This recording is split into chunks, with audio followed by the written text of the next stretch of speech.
Valuation of shares, corporative accounting का chapter है। Okay, question number first. तो चलिए शुरू करते हैं। वैल्यूएशन ऑफ शेयर्स का question number first, corporative accounting, और राइटर्स है डॉक्टर एस एम शुक्ला। तो देखिए लिखा हुआ question, following is the balance sheet of self made company as at 31 March 2014। और ये देखिए कंपनी की बैलेंस शीट आपको दे रखी है। नीचे देखिए आपको क्या बोला एडजस्टमेंट में, depreciation fund is more by 7,560 than actual depreciation. तो देखिए डेप्रिसिएशन फंड यहाँ 64,820 दिया हुआ है, तो इसमें इसको हम लोग क्या करेंगे, ऐड कर देंगे। तो देखिए जो टोटल सब्ट्रैक्ट करने से फिगर आया था मेरा 4,90,160, इसमें हम लोग इस डेप्रिसिएशन फंड को ऐड कर देंगे। आगे बोला find out intrinsics value of the shares. तो इंट्रिंसिक्स वैल्यू बतानी है, तो देखिए इसका फॉर्मूला होता है total realisable assets minus total external liabilities. Okay, तो चलिए शुरू करते हैं। Question number first, valuation of shares का। तो चलिए क्वेश्चन नंबर 1 का सोल्यूशन शुरू करते हैं। तो देखिए इसमें सबसे पहले हमको फाइंड आउट करना होगा net assets. Okay, so valuation of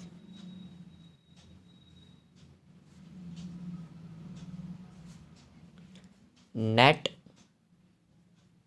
assets.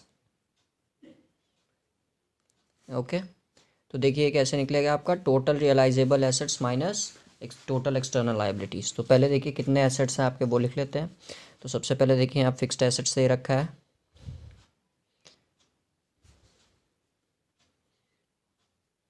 Fixed assets is given here 4,19,160। जो डेप्रिसिएशन सब्ट्रैक्ट करने के बाद था, बट नीचे एडजस्टमेंट में देखिए बोला था depreciation fund is more by 7,560, तो उसको यहाँ ऐड कर देंगे हम लोग 7,560। So we will get here 0 6 6 12 carry goes 1 5 and 1 6 6 1 7 7 और 9 16 carry goes 1 1 2 and 4 4,26,720. And after that investment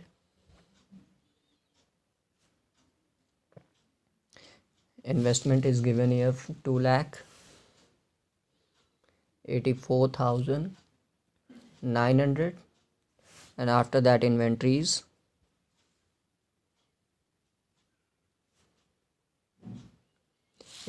is given here 3,64,000.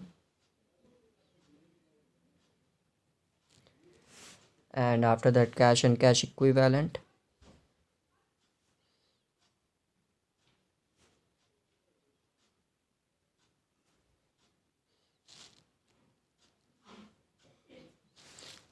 ये आपका दिया 4,31,760। ओके, अब इन सबको हम लोग ऐड कर लेते हैं। ओके, सो जब हम लोग इसको ऐड करेंगे तो 4,26,720 plus 2,84,900 plus 3,64,000 and then 4,31,760. So we will get here 15,07,380. अब इसमें से टोटल एक्सटर्नल लाइबिलिटीज़ को हम लोग सेपरेट कर देंगे, तो लेस। तो एक्सटर्नल लाइबिलिटी में देखिए सबसे पहले करंट लाइबिलिटीज़ की है तीनों value, employees saving account,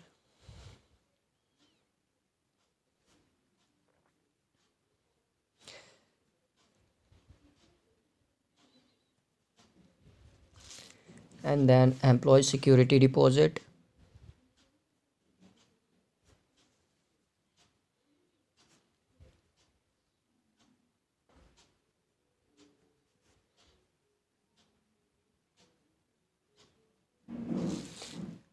and then trade payable,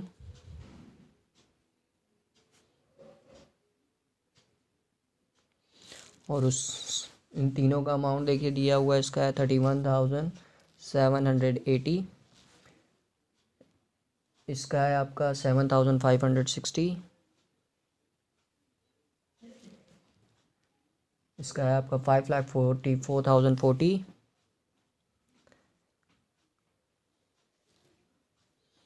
और एक देखिए आपका शॉर्ट टर्म प्रोविज़न है, प्रोविज़न फॉर इनकम टैक्स, तो इसको भी लिख लेते हैं, प्रोविज़न फॉर इनकम टैक्स। देखिए जो दिया हुआ है आपका 16,565 रुपये,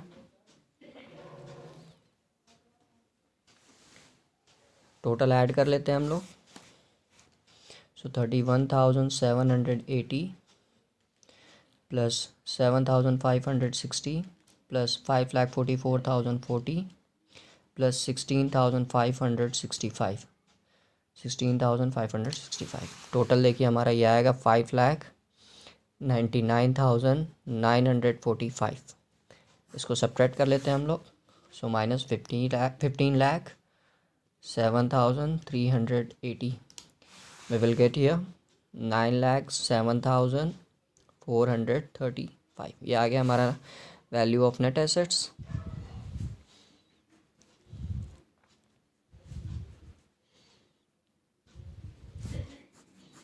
अब हम लोग यहाँ पे निकाल लेते हैं intrinsic value.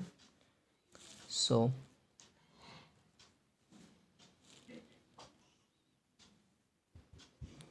intrinsic value is equal to value of net assets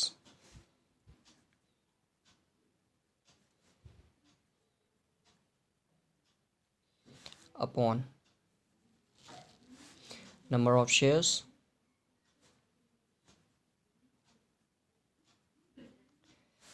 तो देखिए वैल्यू ऑफ नेट एसेट्स हमारा आया 9,07,435 रुपये और नंबर ऑफ शेयर्स देखिए क्वेश्चंस में दिए हुए हैं 3,080। सो 3,080 अब इसका इसमें डिवाइड लगा देते हैं। सो 3,080 वी विल गेट हियर 294 रुपये 62 पैसे। इंट्रिंसिक्स वैल्यू हमारी देखिए आई 294 रुपये 62 पैसे, 294 रुपीज़ 62 पैसे। Okay, that's it.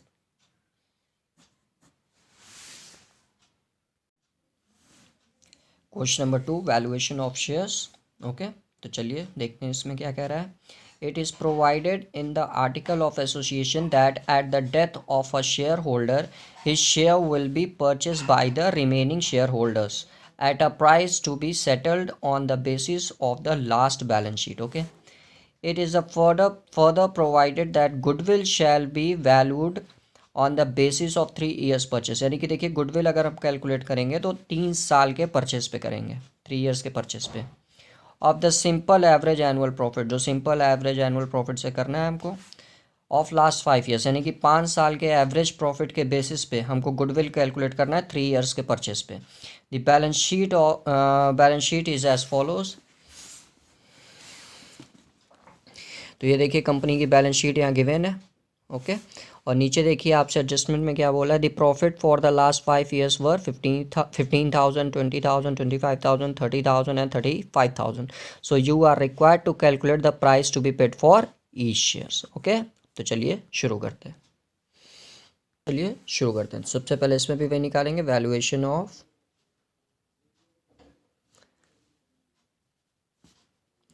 Net assets. Okay, तो इसमें भी देखिए सबसे पहले जितने भी आपके एसेट्स लिखे उसको लिख लीजिए। तो देखिए आपका एसेट्स में लिखा हुआ है फिक्स्ड एसेट्स में इंटेंजिबल एसेट्स, गुडविल। तो गुडविल देखिए हमको पहले ही बोल दिया कैलकुलेट करना है, तो गुडविल लिखकर छोड़ देते हैं। अभी वर्किंग नोट से इसका अमाउंट यहाँ फिल करेंगे। गुडविल के बाद देखिए दिया होता है इन्वेस्टमेंट, तो याद रखिएगा मार्केट प्राइस ही कंसीडर की जाएगी।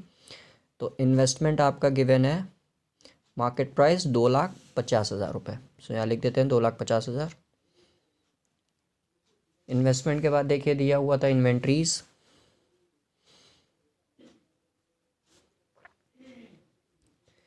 इन्वेंट्रीज आपकी दी हुई है 5 लाख रुपीज़। इन्वेंट्रीज के बाद है आपका ट्रेड रिसीवेबल्स।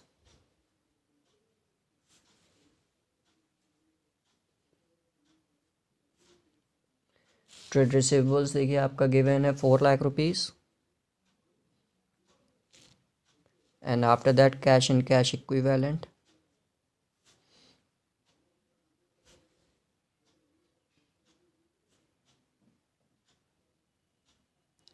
ये आपका दे रखा है 70,000। ओके, इन सबको ऐड करेंगे। अभी देखिए गुडविल का अमाउंट कैलकुलेट नहीं हुआ है, ऐड करके फिर इसमें से कुछ चीज़ें सब्ट्रैक्ट की जाएंगी, मतलब एक्सटर्नल लाइबिलिटीज़ आपकी। तो देखिए सबसे पहले लिखा था workmen provident fund.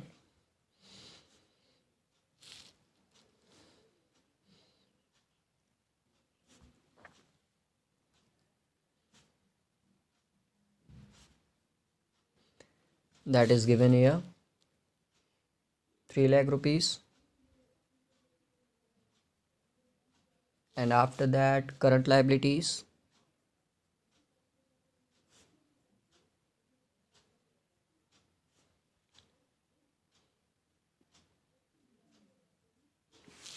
that is given here 6 lakh. That means total external liability will be 9 lakh rupees. Okay, फिर इसको सब्ट्रैक्ट करने के बाद मेरा आएगा value of net assets. Okay, तो देखिए अभी गुडविल बाकी है, तो गुडविल की अब कैलकुलेशन करते हैं वर्किंग नोट से. क्या लिखते हैं वर्किंग नोट.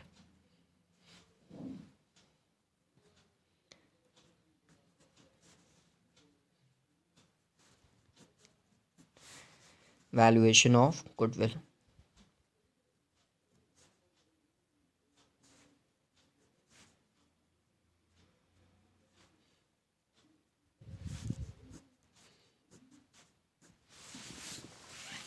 तो गुडविल देखिए एवरेज प्रॉफिट मेथड से निकालना है, तो सबसे पहले एवरेज प्रॉफिट कैलकुलेट कर लेते हैं. So average profit is equal to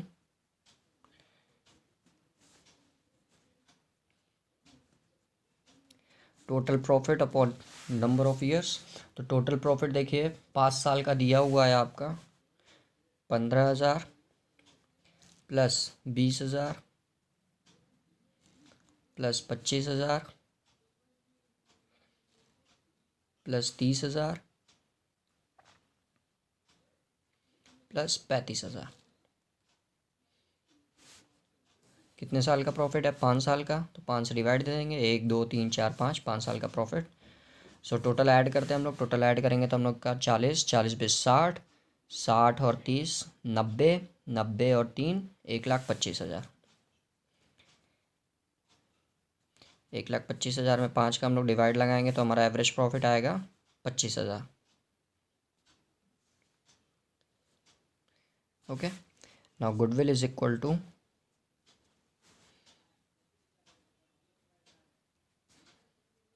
average profit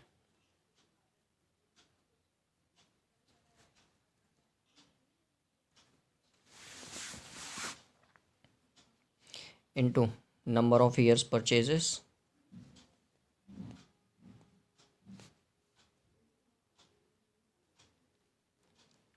तो एवरेज प्रॉफिट देखिए हमारा आया 25,000 और नंबर ऑफ ईयर्स परचेजेस देखिए 3 साल के बेसिस पे था, 3 ईयर्स के परचेस पे. तो गुडविल हमारी टोटल आ गई 75,000 रुपीज़. ओके, तो गुडविल 75,000 को अब हम लोग यहाँ पे पुट करते हैं.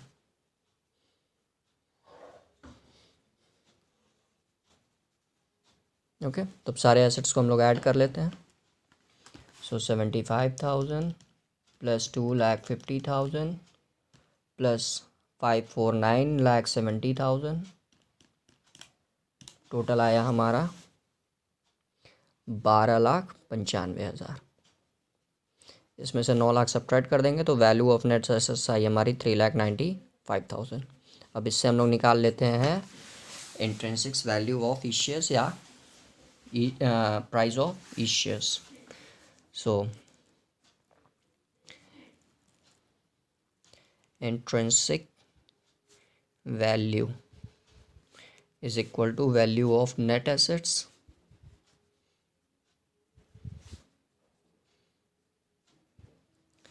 upon number of shares. तो वैल्यू ऑफ नेट एसेट्स की बात की जाए तो 3,95,000 और शेयर्स देखिए आपके दे रखे थे 20,000. तो 20,000 का इसमें भाग लगा देते हैं हम लोग. So 3,95,000 divided by 20,000 we will get 19.75 रुपये for each shares. 19.75 rupees. That's it.